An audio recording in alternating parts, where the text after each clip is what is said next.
The wait is over. Samsung's Galaxy S9 and S9 Plus are finally here. We just got to spend a little bit of hands-on time with them, and they're basically what we expected. That is to say, devices that look very similar to the ones they're replacing, but pack some really impressive internal upgrades.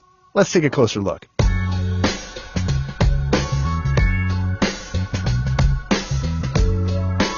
First, I have to say I'm sorry to anyone who is looking for a dramatic Samsung redesign here. The S9 looks really familiar, but that's not necessarily a bad thing. I think the S8 and the S8 Plus were two of the best looking and best constructed devices Samsung has ever made, and I'm glad that commitment to quality still exists here. There are some differences though. The bezels around the screens are a little bit smaller, so it does feel a little bit more comfortable in your hands, and this is the first time you're going to get stereo speakers in a Samsung Galaxy phone. They're not ideal though. One points directly at you through the earpiece, and the other one fires downward through the bottom of the device. It's not perfect, but it does sound pretty good. The fingerprint sensor has moved as well, thankfully. On the S8 and the S8 Plus, if you reached over to unlock your phone, there was a decent chance you'd smudge your camera lens. Not so this time, because the fingerprint sensor finally sits below the camera. And as you'd expect from two devices that are completely different sizes, they have different sized batteries too. This is pretty much the same story as with the S8 and the S8 Plus. The smaller S9 has a 3000 mAh battery, and the S9 Plus has a 3500 mAh battery. This year, though, the experience you're going to get with the S9 Plus is pretty different than the one you're going to see with the standard S9. That's partially because of what's inside the phones.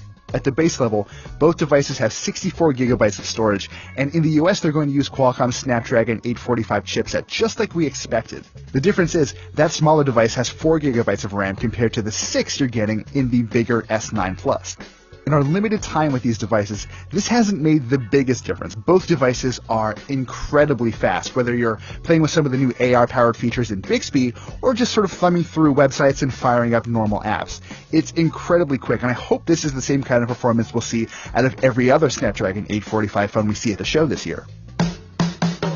Really though, the big draw of the Galaxy S9 is its camera, or cameras, depending on which model you go for. The standard S9 has what Samsung calls its 12-megapixel super speed dual-pixel camera. That's because the memory is built directly into the sensor, so there's much faster throughput from the sensor into where it's processed. That same camera is available on the S9 Plus, but it's also paired with another 12-megapixel camera for telephoto shots, so you get that 2x optical zoom. As it turns out, if you're looking for performance out of your Samsung device this year, there are clear benefits to going for that bigger smartphone. Regardless, no matter which S9 you go for, this super speed camera is actually really impressive for a few reasons. First, it uses a variable aperture. Unlike other smartphones with fixed apertures, you can bounce between f1.5 and f2.4 on the Galaxy S9's main camera, and that allows you to more directly control the amount of light actually striking the sensor, and that's pretty huge.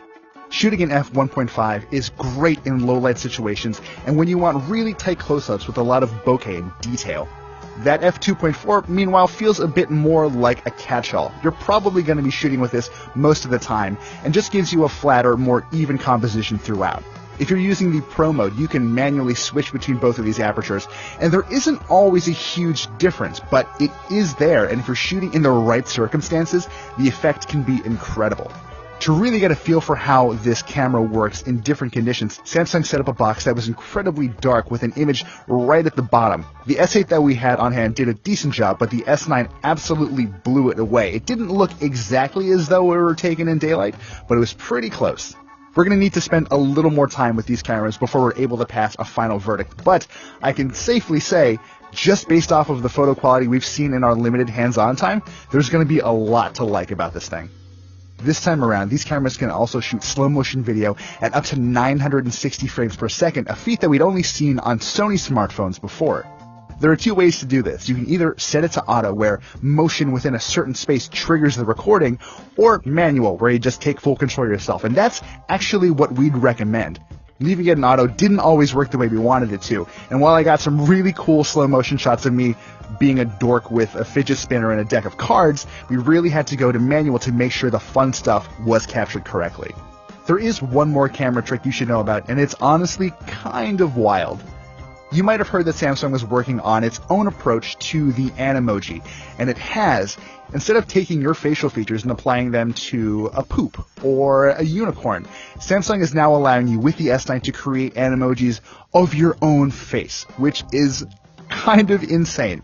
I spent a little too much time doing this at the briefing than I care to admit because the effect was so striking and it looked honestly so much like me that the gifts that you could send to people via messages after you created your AR emoji were a little disturbing. You're also going to use that camera a lot for the updated Bixby experience, which does seem quite a bit more polished than the version we got on the S8 and the S8 Plus last year.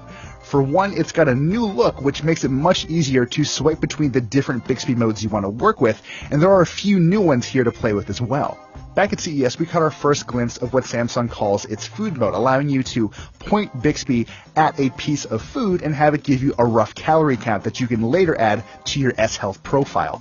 This does work a little better now. It really nicely identified a bagel, but kind of faltered on some granola that was on top of some sort of yogurt parfait thing that I didn't eat.